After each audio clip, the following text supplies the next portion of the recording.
What's going on, guys? I know you're probably thinking to yourselves, what's happening right now? Why is he sitting in the dark?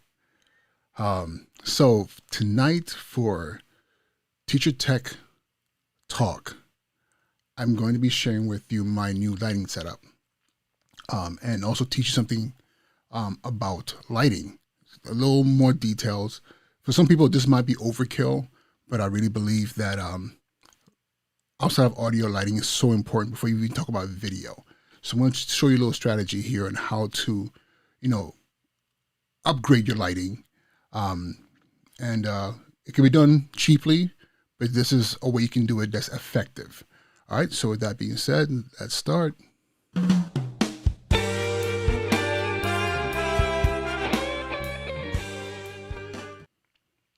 All right, guys. So again, this is Uche and Njoku. Welcome to Teacher Tech Talk.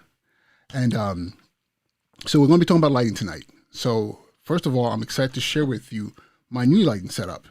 And I'm going to share it with you by first showing you what it looks like on. So here we go. And this is it. Some of you might be like, what's the difference? I don't see the difference. What just happened here? My previous setup was actually what is called a 3-point lighting system, where I had actually, let me share with you what that looks like. So I'm going to go into teacher mode right now. So this is what they call a 3-point lighting setup.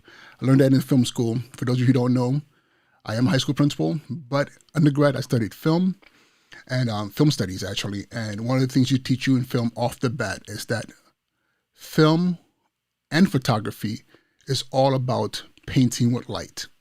Because the reality is, people assume it's about colors and what you see, but you don't see anything without light.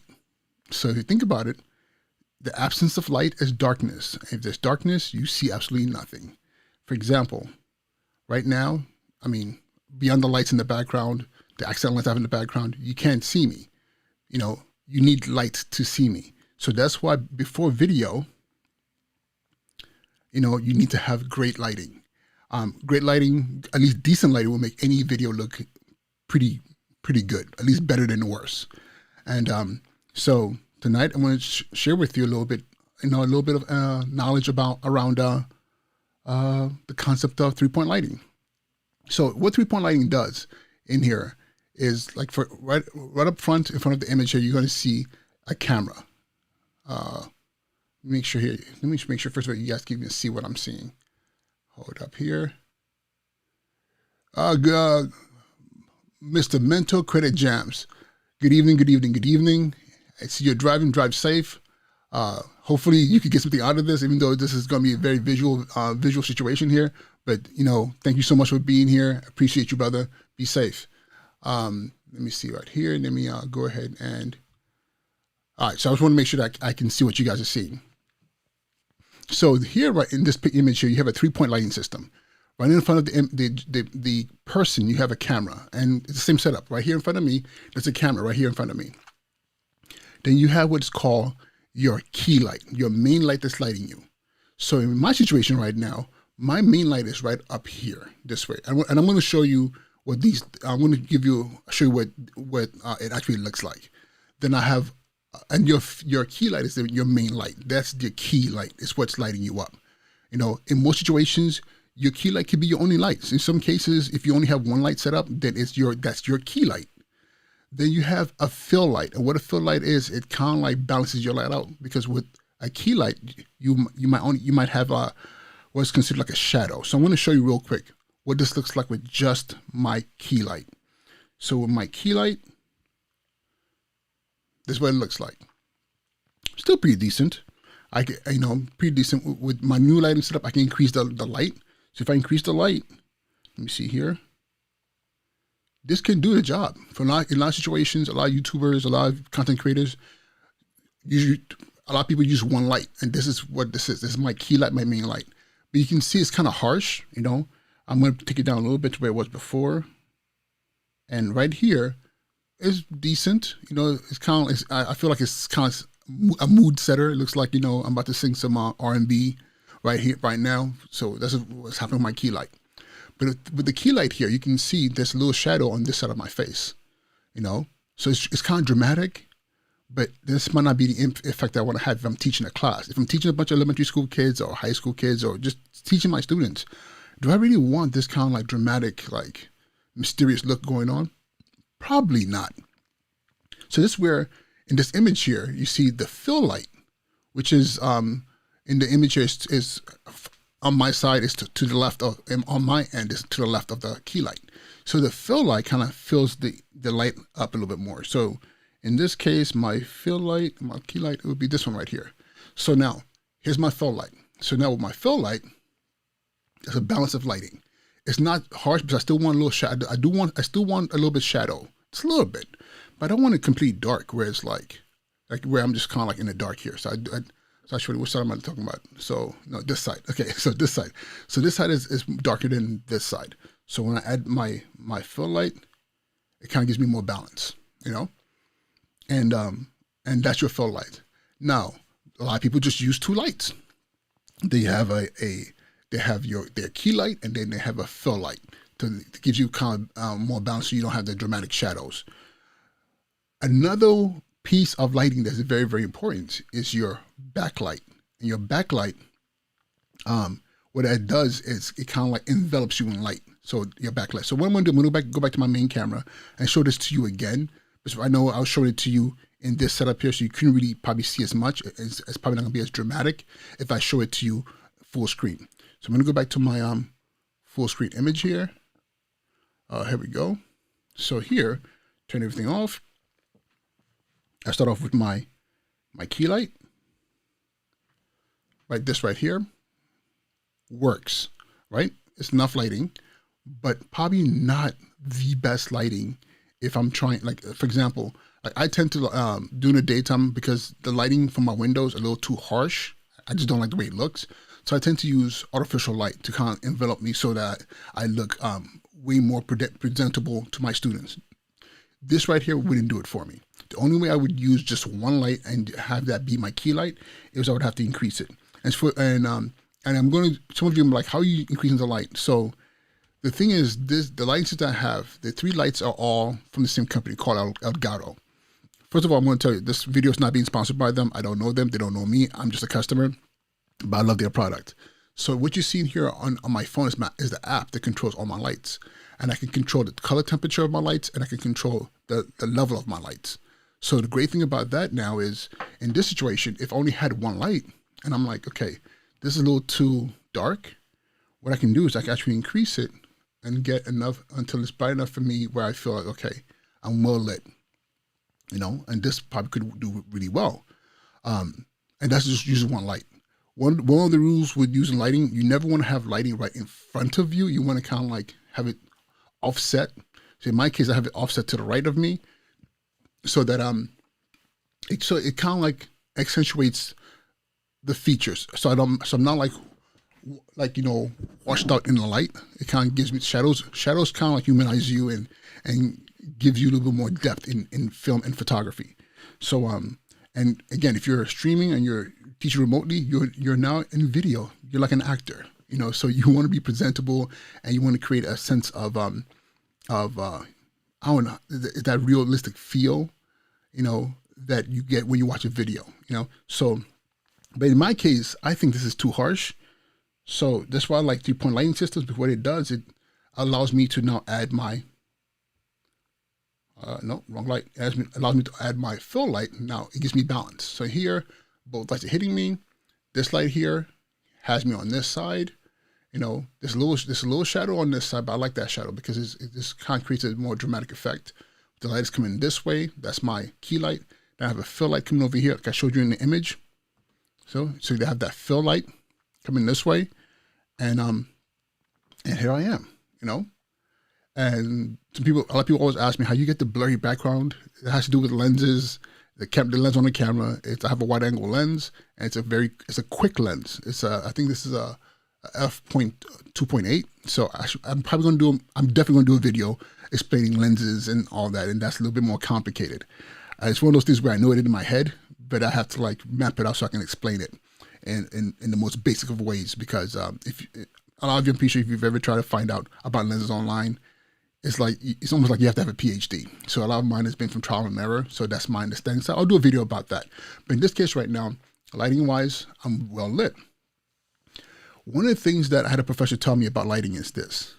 Lighting is also more impactful when you're wrapped by the light, when you're drowning in the light. Not drowning in the light, but the light is enveloping you in an intentional way. So that's why, if you look at this image again, there's a backlight. The backlight doesn't really, you'd be like, okay, why do I have to have a backlight if the camera can't see my back? But it has a very interesting effect. So let me see if you can notice this. So I'm going to go back to my main image here. So when I turn on the backlight, check this out. Okay. So I'm going to turn it off. I turn it on. So if you notice, honestly, before there's that shadow on this side of my face. It's probably not even noticeable because it's the side of my body that's not getting the least amount of light. Because I have light coming from this way, light coming from here, but over here nothing. And to put a camera right here would probably be overkill. But for dramatic effect, I put a light back here. That's my backlight. Now I'm enveloped in light, and you can actually see kind of like, I don't know if you can see it right here. Let me move my mic here. You can see a little light on this side. You can see a little lighting coming over my shoulder, over here on the back of my head, and you can see that angle light. And what it does, it now kind of like gives the camera enough light to capture you. So my camera is working very hard to focus on me. The lighting now allows you to do the job much better. And for a lot of people, this is overkill, but actually I put that up. That's hilarious. So Mr. Credit Gems is like, you don't want to look like you're being interrogated, which is very true, because if I go back to just the key light right here, it looks like I'm sitting there. It wasn't me, officer. It wasn't me. Like, it gives you like that bedroom R&B look, which probably is not the best look if you're a teacher trying to teach students, but at the same time you don't look like you are in a character in a Menace to Society. Those of you who saw that movie, one of my favorite films, Menace to Society, where he's caught up with the police officer, and he's like, you don't, not here, you want that. You want to have that more of a filled in effect. So when you have your fill light, you're not balanced out light wise, then your backlight kind of envelops you, and now I feel like I'm in the center. I'm a center of attention here. Some people are going to be asking, why is this important? I'm teaching little kids. Why is it important? I'm teaching math. Why is it important? I tell you this. When I'll give an example, and this might be extreme, but ride with me on this. Ride with me on this thought. When I watch the Apple, and I remember back in the day, Steve Jobs, God rest his soul, when he would have they'll have their product announcements and their annual meetings, whatever the case may be. He stepped out on that stage. The way he just was the center of attention, everything was wrapped around him, But mind you, the man was wearing a black turtleneck, some washed out jeans, and typically on a black stage with images that would pop up on screen. But usually he would come out, it would just be a dark stage. But he was so well lit, and everybody's attention was on him. Think about this. You're asking students who are sitting in their home, who probably don't want to be online, they have to be because it's school. And when you log on, you're hoping that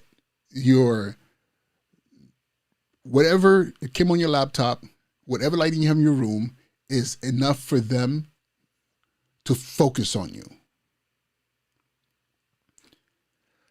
Kind of hard, because you know what? I go on TikTok, I go on Instagram, I go on YouTube, I see videos that look so good, and the people I follow, my influencers, it's a reason why there's intentionality behind what their images look like. There's a reason, because they want to hold on to your attention. If you're a teacher, you're an educator, professor, you are a business person, and you're training your staff, and you're using technology in this capacity, you're making videos that are going to be asynchronous, that any new staff members can watch it down the road. You want to make sure what they're watching, their brain is saying like, wow, this is interesting, just visually to begin with. Then they connect with the language. Think about this. As a student in the classroom, when you have the first day of school, a teacher walks in, You don't ignore the teacher and just listen to what they're saying. You're assessing them. What are they wearing? What do they look like? Let's be honest here. What do they smell like? If the teacher comes next to you and they stink, you be like, ooh, back up. Like, all those things matter. Because human beings, we function on our sensory. It's all about our sensory perceptions. What we see, what we smell. Sometimes the environment, what we touch. If we can't touch it, we can't taste it. Then what we see, what we hear, are off the bat. Especially, and then if you can't smell it, those two senses are very powerful. And you're asking the person who's watching you to give you the full attention of their hearing and their sight. What is the first thing you think they're going to be using? Is their sight. What they're watching is completely not pleasing or not interesting, then they might not hear you. And it doesn't have to be $1 million setup. It has to be something that's compelling. Look at my environment right here. Everything in this space is intentional. When I'm teaching classes, I usually have a red light, and when students ask me why you have a red light, I'm like, it's because I'm on air. Because I tell them, like, as in the radio station, or the old school, when the DJ's on air, the red light will come on, and everybody knows that you're on air. So when the kids see that, they know we're live, right? Then this purple here, I typically change this up for my streams on YouTube. But usually during the day when I'm teaching my class, I have a bluish light. It's like a sky bluish, maybe tealish light that comes close to matching our school colors. So they see those, so they know, they might not even realize it, but they know the red. That's Njoku saying that we're live. Then this teal right here is our school colors. Okay, the sneakers. I'm sneakers on this side. That's intentional. I'm the sneaker principal. Why am I the sneaker principal? Because I love sneakers. I have a not incredible, but I have a decent collection of sneakers. Those things matter. The pop dolls on the table here. Students have asked me many times, Mister, you got pop dolls. Which ones are those? And I tell them it's Ice Cube, it's Biggie, it's Pac, it's Eazy-E, and it's T'Challa. Black Panther. And then they're like, but why those? And I can tell them the story because I'm from LA. So Pac and Eazy-E and Ice Cube are part of my growing up. And Biggie was the first rapper I ever heard that made me listen to the whole entire album. Like, all those things, is how I connect with my students. Let me see, let me turn. In the comments here, when you turn back lights on, I think the audience will be focused on what's in the background and not you. Like shelves, pictures, etc. So yes, so that's what I'm talking about right now. So Creative Jams, you're right about that. But the thing is this environment is what captures people in. Okay, and if I everything in the background being intentional, if I get it into your psyche that you like this space and it's pleasing to you, then eventually, guess what's going to happen? Your sight is going to go from everything outside, and you're going to come back to me. You're going to come back to me. And that's the intentionality behind why I do what I do. Because at the end of the day, when I'm with students, of course, the environment. All of you adults who are listening right now, when you're in school, first day of school, did you ever notice, at least if you had a good teacher and you were at a good school, that the first day of school, teachers had the classroom decorated? It didn't matter whether it was kindergarten or the 12th grade.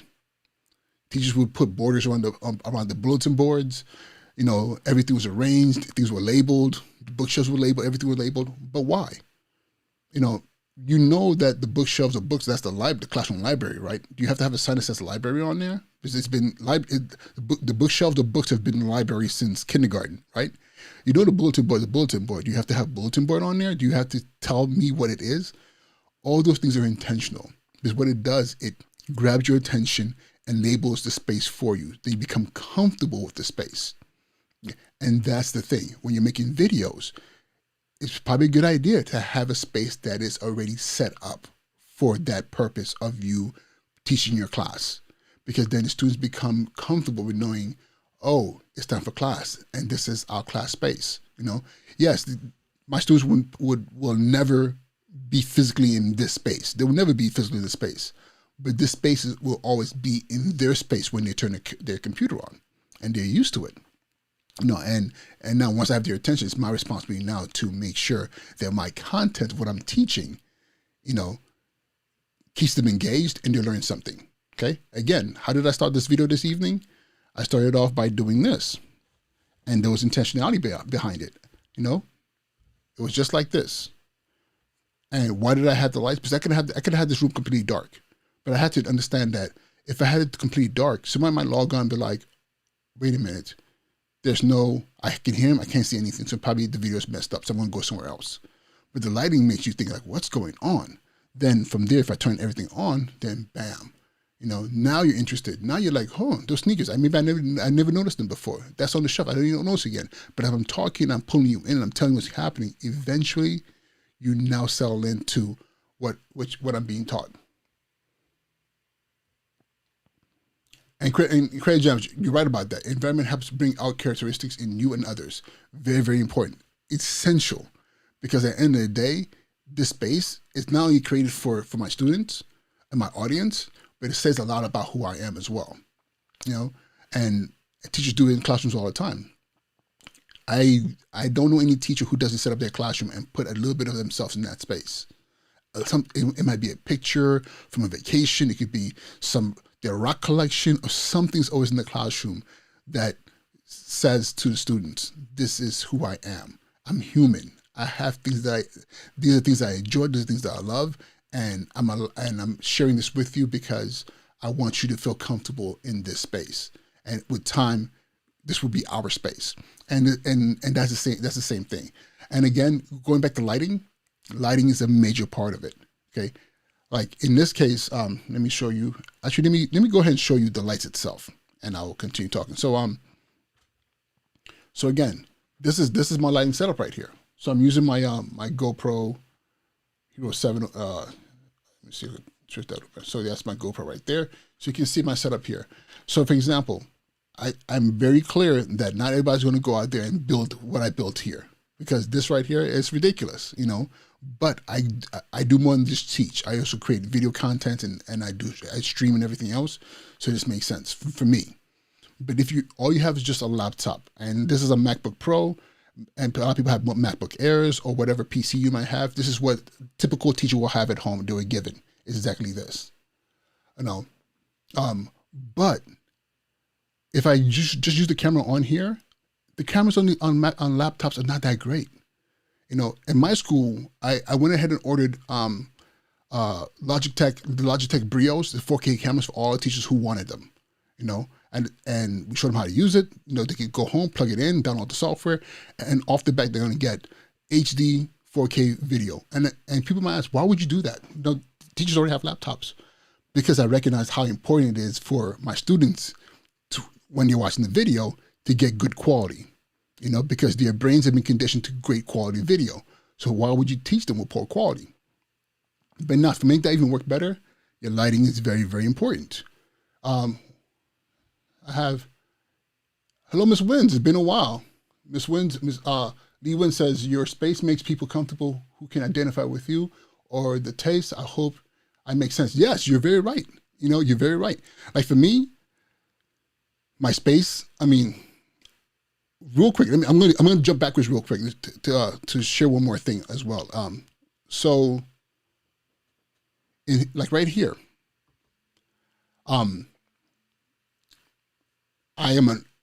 about me. I am clearly a Black man.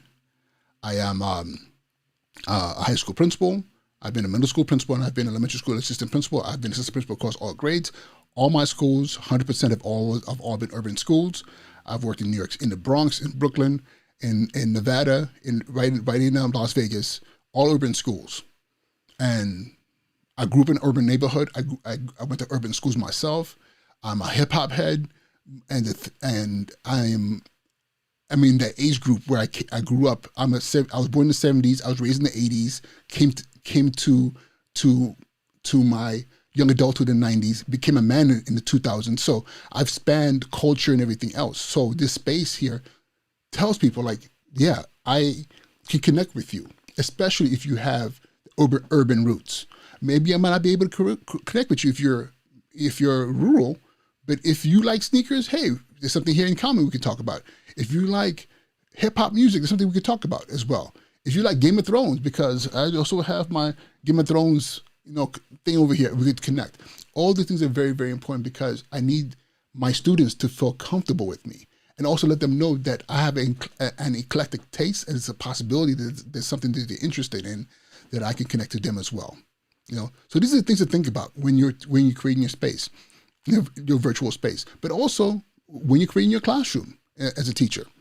Where was I? I was with the GoPro. So let me see. Go back over here. So again, this is my my space right here. 1 second. GoPro video. Okay, I just have to make sure that the GoPro is set up correctly. So now, this is my key light. Okay, so I'm going to show that to you guys again from the perspective of the light, so you can see what that looks like. Okay, I'm going to turn everything off. So I'm going to turn on my key light. This is my key light. Okay, the purpose of this light, this could be my main light, is the light that should fill me the most. Okay, so that means my key light, and that's this light right here. Okay, and like all these lights are from Elgato, and this light is actually called Elgato Key Light. Okay, and your key light is this type of light, this positioning of light, but this product at the same time is called the Key Light. And I see what Elgato is doing, because they're branding their products so that if you're buying lighting and you know anything about lighting, you can be like, oh, this is the purpose of this light. So this is my key light right here. Now, my fill light is actually an Elgato. It's called a Key Light Air. So if you notice, it has a smaller diaphragm. It's much smaller lighting panel than this one over here. This can go much brighter, but you never really want your fill light to be crazy. You want it to just kind of like accentuate. So in this case, that's my key light right there. So again, I'm going to go over here so you can see, so without it, with it, okay, and that's my key light. And then now, Creative Jams, you're right. It's not about you. It's not all about you, and that's the thing. And I hope we're on the same page of what you're thinking. Because I always like to tell my teachers, you're creating a space. It's almost like you're a prop in that space, but you're a powerful prop because it's almost like a church. Okay. I hope this analogy makes sense. In a church, a church is a church. But what is a church without its pastor or without the priest? You have to have someone leading the assembly. Yes, you could say, well, you can have a church that's everybody's equal, but yes and no, but somebody still has to lead it. You can't all be leading the service, so the pastors are props. So, as a teacher, this is what you are. But now the pastor has the ability to now express the space in a unique way. It shouldn't be about them. It should be about the congregation. Classroom should be about your students. But you're a very important piece of the puzzle because you are creating a space that is very, very inviting. That's very inviting and makes people feel comfortable. And then eventually they become part of the expression of that space. So again, these are my two lights. Again, I'll tell you, this is your key light. This is the fill light. This light's not in front of me. It's right over here. And this light is over here. So it kind of like creates a dramatic effect. This is enough to light me up. This fills in the dark spaces. Then there's a whole nother dark space over here. And then over here behind me, I'm going to switch cameras so you can see. Over here, back there, is my backlight. Okay. And that is this light. And then that light now fills up the whole entire space. Okay, so I'm going to turn off the backlight and go back to the main camera again so you can see what happens with that. I know I've shown this a million times, but I think repetition is very important when you're learning something. So again, I turned that light on. And if you notice, I'm going to give it a moment, but the camera needs to adjust. Right now, I look flat on screen. Like flat in the sense that even though it's two-dimensional, you can see I'm moving and everything else, but there's a flat feeling that you don't realize until you turn on that backlight. And if you look, when you turn that backlight on, I feel like I'm now separated from the background. The light now makes me feel more three-dimensional in a weird kind of way. I don't know if you can notice that, you know, because now the light is pushing me, as I'm enveloped, this light behind me, this light in front of me. So I'm what's being light in light. Everything else is getting some light from the lighting, but the lighting is really focused on me. So, see right there. So, yeah. So that's the setup here. So now these lights, this could be mimicked. You could do it yourself. DIY it, you know, and that's what I did initially. I had 3 lights, and they were literally Amazon. I had like a $50 light over, like a $30 light panel over here. I had another light panel over there, and they were LED, but they were kind of hot, like literally temperature wise. And the problem I had was because all 3 lights were, 2 of the lights were from the same company. No, actually, no. I'm sorry. No, they were all 3 different lights. There was a floodlight in the back. There was a LED panel over here, and there was a smaller LED panel. And the one thing about lighting is this: you want the lights to match each other temperature-wise. Okay, so, and most of these lights, when you purchase them, you will see in there it says, it'll give you like numbers, like right now, my actually, you know what? I can share that with you, so you can see it. Let me do that. I'm gonna go to live demo. I'm gonna go into live demo mode right now, and here we go. So now you can see my full screen. This is live. I'm using Ecamm Live, so this is my production panel of everything that's happening in this stream. So I'm going to go into here. So now, this what you're seeing here. This is my control center for my Elgato lights. So right here, let me see if we can find it. So for example, this is my key light. This one right here. So all my lights are all set to about 40%. Okay, and what I do is I like even lighting. I like to use the angles of the light to create shadows, but I need all my lights to be the same brightness so the camera is not confused about what's in focus. But now, here is the temperature. So if you see, I have it at 5550 Kelvin, and if you notice, as I move it higher, it's getting warmer. The image is getting a little bit warmer. You know, it's getting warmer, and actually, as a matter of fact, I can show you what that looks like. See this light right here? It's almost orangey because I'm making the lighting warmer. So it's almost like a hot sun, you know. So now when the sun is hot and it's yellow in the sky in a summer day, this is the kind of same thing. So now if I make it cooler, then the light is a little bit white. It becomes more white, and if I go to the opposite direction, it almost becomes blue, like the moon, you know. So I don't want my image looking like this. This is way too washed out for me. Like I need a bit more color, and this is way too orangey for me. So what I do is I have it at 55. That's a number that I think goes well with my skin tone, goes well with my environment, and all my cameras are set to that. And typically what happens with this lighting is great because I can control all the lights from my desktop like this or from my phone. And typically this is what I have on my phone. Right here on my phone, if you can see it, it's the same thing on my phone that's on the screen. And so I don't have to fiddle with this computer. I can just do it on my phone, and it's connected through my Wi-Fi. Let me see here. And one more thing that I do here is that typically in the preferences for the control panel, I have this linked. What that means is that if I shift the temperature of the lights, it happens to all the lights. So in this case, I'll show you that real quick. So I'm going to go back to my GoPro. So now all my lights are linked.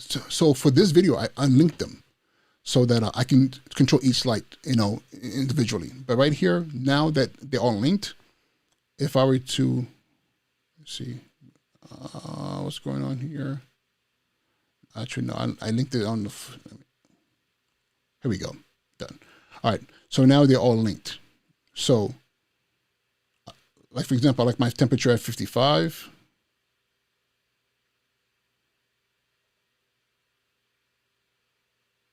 Okay, this is where I like my lights at. If I wanted to make it warmer, I did that. All my lights go orange at the same time. And this is not, this is not a good look at all. Like this is giving me a headache. So for me, I like it at 55, 5550 Kelvins.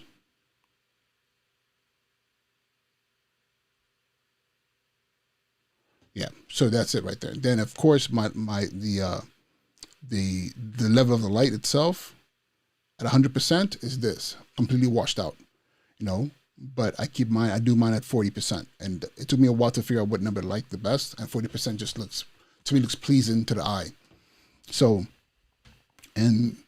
this is how these are the Elgato key lights. And what I do again, what I have here is there's two types of lights. You have the Elgato Key Light and you have the Elgato Key Light Air. So this right here is the Key Light, and that's the Elgato Air. Then behind me, I have another Air back there. That's my backlight. And yeah, look at the comments here. Question from Credit Jams.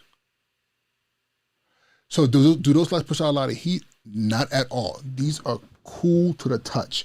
And so I'll tell you this right now. My previous setup was roughly $50. It was 50. Small panel was like $30. The one I had here was like $100, and the one over in the back I had was like it was about another $125. But those lights were hot. Those lights would it wasn't like steaming hot, but it was enough, and it sucked up a lot of juice. And when you touch the lights, you could feel the warmth of them. You know, they won't burn you, but you could feel the warmth of them. These right here stay on. We can stay on for hours because during the daytime I'm running them for classes, meetings, and everything else, and they're cool. Like right now, it literally has no heat. It's 100% LED, and it's just like it's amazing, and doesn't take up that much power. This is my brethren, Mr. Newman. He says I need a studio like that. Listen, I am middle of my game. I'm at the middle of the game. I mean, at the end of the day, I believe in anything you do. If you're going to create content, if you're going to, if you're teaching students, you're a teacher, you're a content creator. I'm sorry, you are. If you're lesson planning and you're planning your videos and your presentation of video, you're creating content. You always want to make sure that your customer, the viewer, is getting the best possible deal. And but at the same time, I'm going to say it does not require doing this. This is not required at all, not even at all. Those of you who saw some of my earlier videos, my highest performing videos were literally what was I using? I think I was using some of my high performing videos were literally my iPhone. I would be sitting in my office and just put my iPhone and no lighting, just it was the room lighting, and I was just trying to find the right angle, and I would record a video. Or it was on a GoPro while I was driving in the car, in a GoPro. And it's funny because even the GoPro I'm using, it's the same GoPro I was using to record my videos in the car when I was doing videos about credit. Then I have a 70D camera that once in a while I would set up. I would put a decent lens on there and record. But these were always very simple setups. Now, I'll be honest with you, because of remote this quarantine and remote instruction is giving me space to kind of like play with this and see how far I can take it. And all this is intentional because I'm learning these things. I'm understanding these things because I know that my profession as a teacher is changing. You know, yes, we can't wait to get back in the building. We cannot wait to get back in the building. We cannot wait to get back to teaching students and have them in the classroom. But at the same time, things will never be the same again because Pandora's box has been opening. Not in a negative way. There were things that we never considered before that were always around us that now we have to consider. You know, it's not enough to say a kid is at home sick and send them a work packet. We know now we can create content on video. So maybe it means teachers recording their lessons and now send it and now putting it on YouTube or putting it on Google Docs where the student at home who's sick can now turn it on and watch and do the work. If a kid is suspended, and that's a whole nother question, whole nother conversation. if a student is legitimately suspended for a legitimate infraction that required such an extreme response, a lot of cities, what happens? The kid just stays home. The kid just stays home until they're back. I was suspended quite a few times in school. That's a story for another time. And I remember there were 2 or 3 times I was suspended for 2 weeks. So for those 2 weeks, you know what I was doing? I was sitting in the house. I was not given work to do. It was like when I got back to school, I had to make up work. But those 2 weeks, I missed out so much. And if it wasn't for the fact that I had teachers who actually really cared and made me stay after school and literally caught me up, I mean, that's why a lot of kids end up failing. We think that our boys and girls are failing in school because they want to learn. But the thing is, once you get in trouble or you get in trouble for something that can be handled much kinder, but resulted in a suspension, then all of a sudden now you're out of school for a couple of weeks, you come back and you're behind, and the teacher that you have doesn't want to help you. Guess what? Now you're behind, you're failing. And then you find yourself, what? Being talked about like you don't want to learn. No, technology now says that doesn't have to be the case. We can connect students who are not in the building to the same content the kids who are sitting in the building. We've been doing it for the past almost year now. The kids who've chosen to be, like here in New York City, kids who have been at home studying remotely, because parents have opted for them not to be in the building, and those kids who are in the building are getting the exact same instruction. How it translates to the student, that's a whole nother conversation, but the same content is being delivered, And I would say the students who's getting the proper guidance from family and schools created a better understanding of instruction, the kid who is at home actually, I think, fares better in a lot of cases, because when you're at home and you have the videos and you have all the materials, that means if you watch a lesson teacher taught, you can rewind that joint and watch it again. You can watch it 4 or 5 or 10 times, versus the kid who sits in the classroom who has only one shot to hear it and take good notes. So think about that, So that's why those of you who go to church, sometimes we buy the tapes, right? Because that was such a good sermon. Let me buy that tape. And you're in your car, listen to that sermon over and over and over again, because the word comes by hearing. Same thing in the classroom. So these are things to really consider. That's a great question. So, Craig John, listen, first of all, Alfred Hitchcock was a director, writer, filmmaker that I studied in college. Phenomenal filmmaker. And I'll tell you this, a lot of the things that I do with lighting, that his style of using darkness and shades and to create suspense, I think about that sometimes when I'm doing certain videos.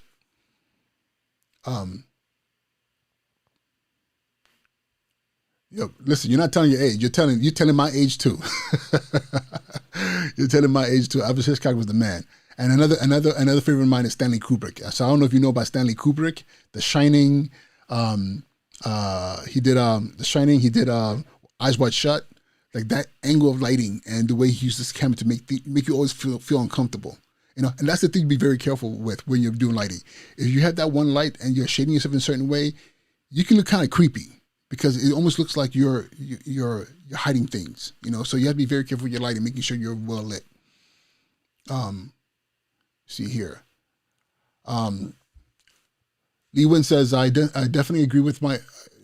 My oldest son was sent to another school. He was taught on a lower level than what he was taught in the original school. That happens all the time. Listen, I'm gonna say this right now. I know this is all about this was about lighting, but this is lighting behind an intentionality. We got to get good at this in this space. We have to get good in this space, and parents need to demand that when all this is over and done with, it cannot be, well, yeah, we used to do the videos because of the pandemic. No. Now we know there's another way.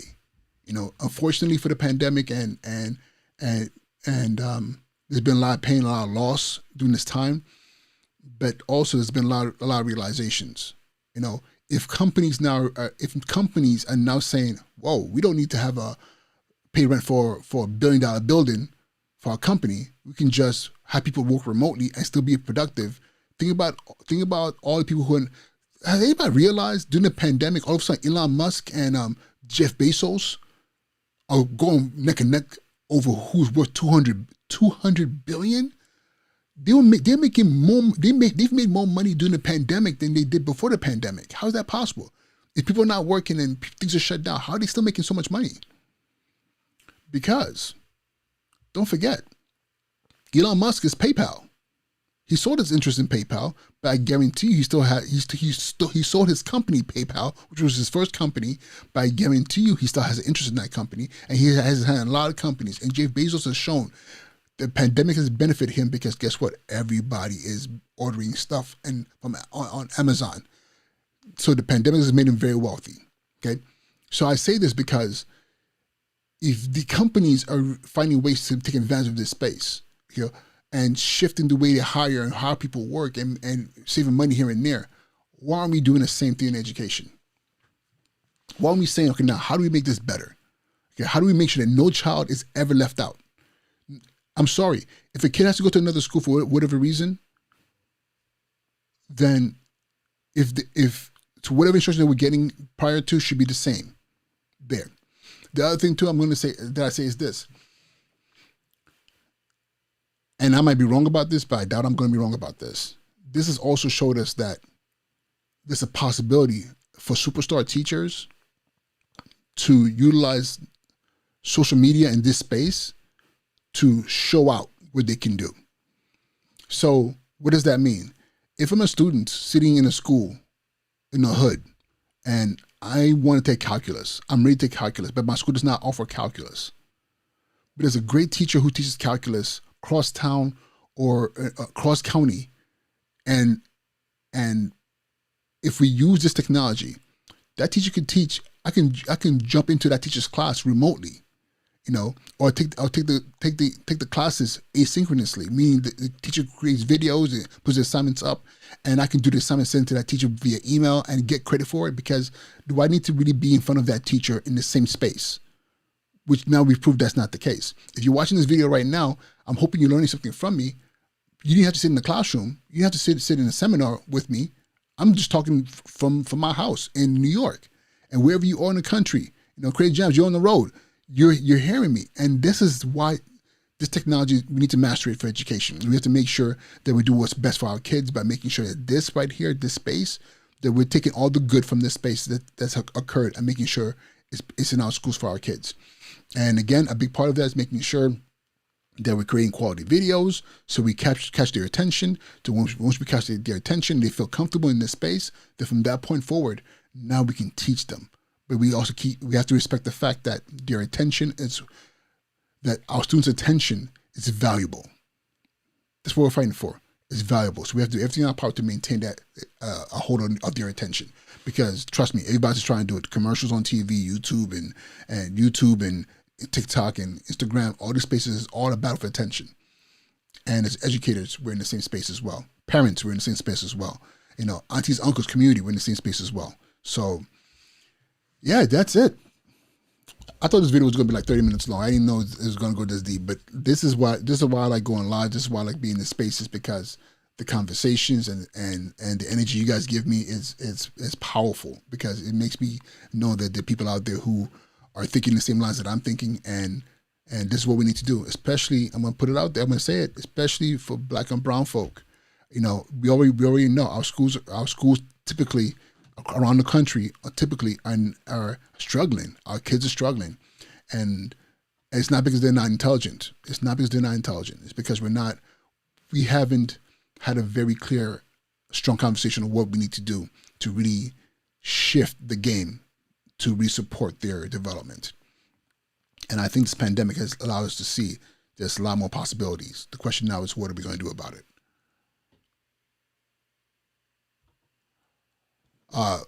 Lee Wins, thank you so much. It says, I've learned a lot from the videos that you have posted, and thank you. I really appreciate that, and that's my only goal, is to make sure that I'm doing my part. Again, I'm just a high school principal in Brooklyn, and but at the same time, this pandemic has allowed me has afforded me a space to really ask myself, how can I contribute beyond my school?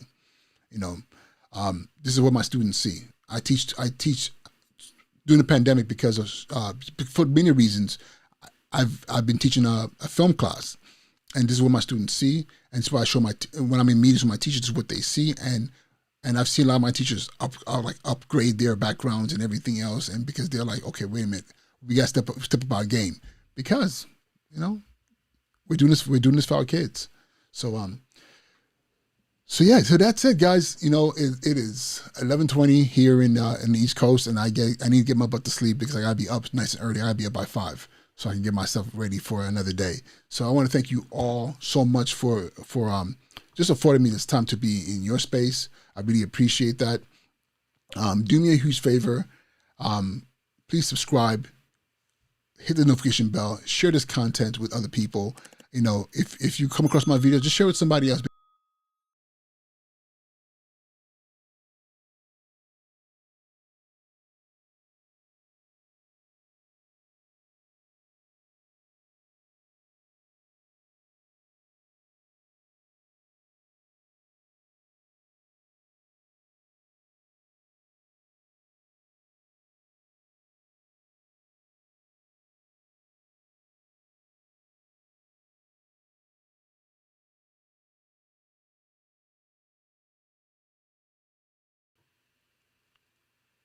Am I back on?